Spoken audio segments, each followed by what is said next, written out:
Working capital को दो category में डिवाइड कर रखा है, वैल्यू बेसिस पे और टाइम बेसिस पे।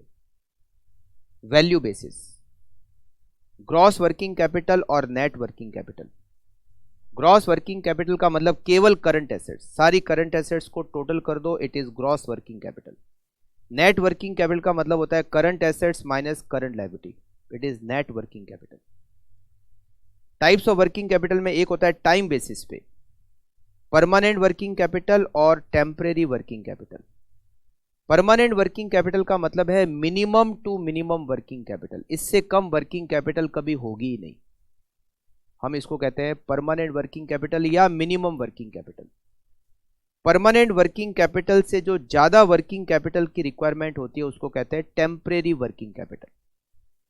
Permanent working capital means the base working capital which is minimum level of investment in the current assets that is carried by the entity at all time to carry its day to day activities। मतलब इससे कम तो working capital कभी होगी ही नहीं, उसको कहते हैं permanent या minimum. Temporary working capital refer to that part of total working capital which is required by an entity in addition to the permanent working capital. जैसे मान लो ये आपकी वर्किंग कैपिटल की रिक्वायरमेंट है परमानेंट, और इससे जो ज्यादा आपको चाहिए ये ऊपर वाली जो रिक्वायरमेंट है ये है टेम्परेरी।